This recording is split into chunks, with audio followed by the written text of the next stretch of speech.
Hello and welcome to one of my favorite maps of all time, Sand Traps 2. I really like this map. Even though it's only a tier 2, it still requires big brain surf. It still requires you to think. And it's still accessible. I think that everyone can beat this map. And I think even Colin could beat it. But I do think that if you're a low tier surfer, you're going to have to put a little bit of brain thought in. And so I want to show you why this map is so good and show you how to beat it. So, okay, I think let's get into it.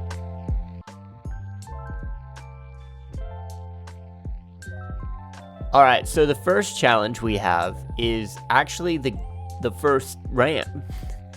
We have a gap between ramp 1 and ramp 2 that we have to clear, and this gap can be a little bit challenging. So let's just quickly cover how we do that.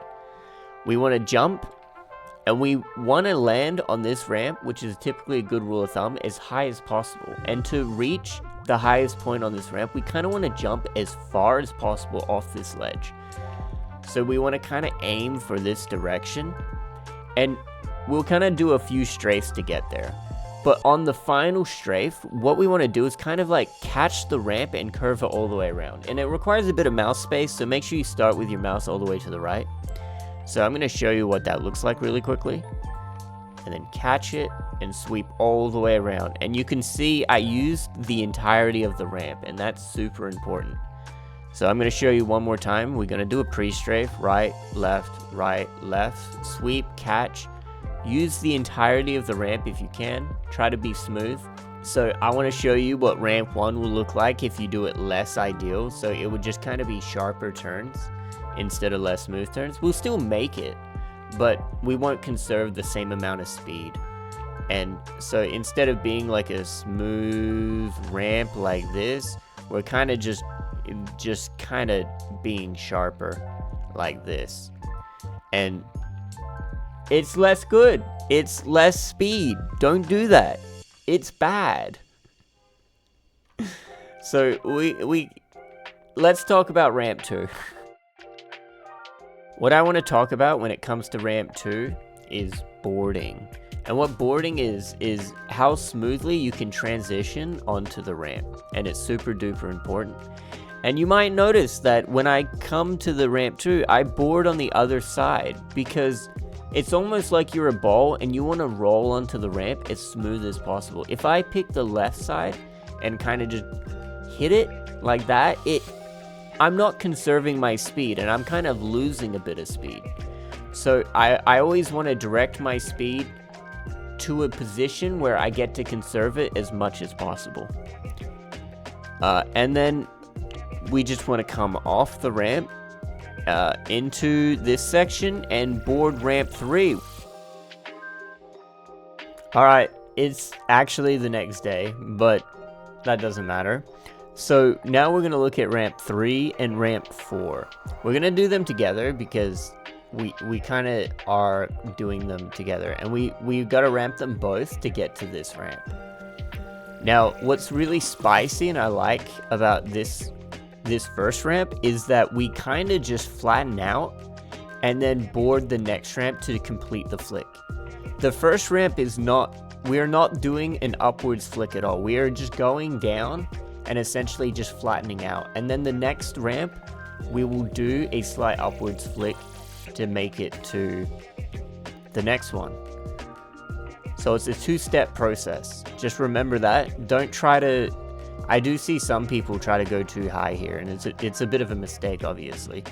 You got to just try to flatten out, board the next one, make it over this wall, and then we got the fifth ramp.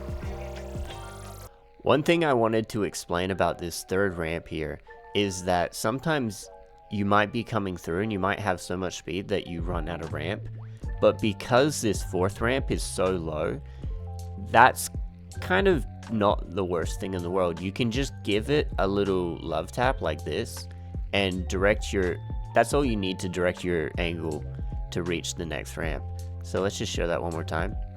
As we come to the end of the ramp, we just have to give it a little tap, and that's enough to just direct us onto the fourth ramp and make it to this fifth ramp. So now we have the 5th ramp, and I want to show you where we're going after the 5th ramp, and that's this bottom ramp here. And we need to be able to ramp up to board this ramp, or we can actually skip that ramp to that one, but for now, we just need to try to aim for the next ramp. And the thing is, if we jump too far, we won't be able to actually flick up enough. We kind of run out of ramp room.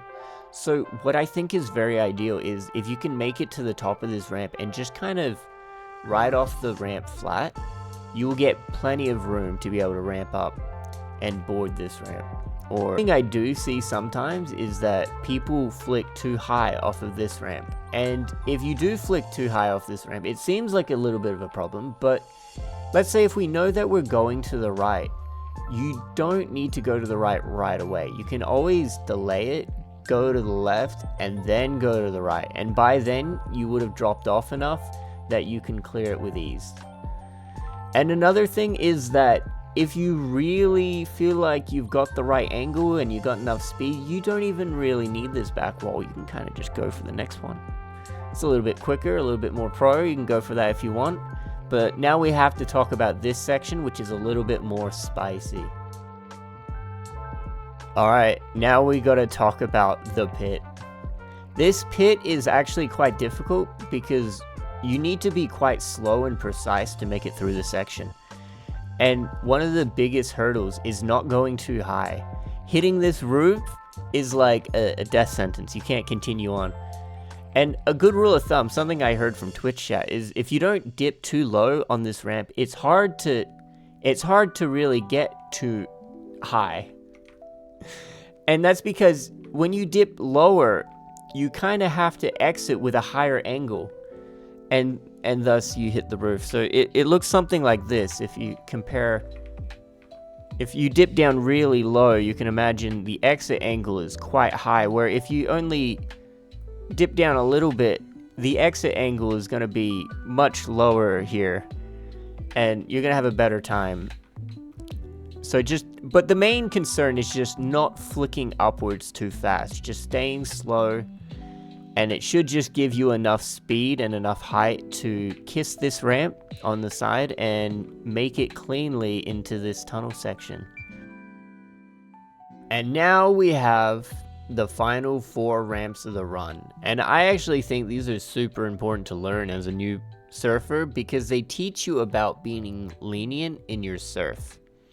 These 4 ramps, not every time you ramp off something, you're going to get the same speed or same height. So it's kind of important that you have a little bit of leniency in your surf, so that if you do have too much height, let's get too much height here, we can be a little bit slow and delayed with our turn so that we can catch this next ramp cleanly. And this will allow us to position ourselves better for every other ramp we come across. So being able to position your player correctly so that you can board the back of these ramps so that you can get the right height is super important.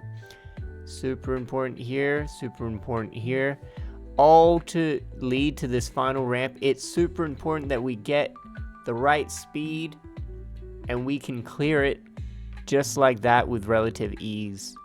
If you're having trouble being able to find this angle, one thing that might be able to help is if you lower your sensitivity, because it allows you to use more mouse space and be able to position your mouse easier. A lot of surfers use very low senses, so if your sensitivity is a little bit high, maybe consider lowering it.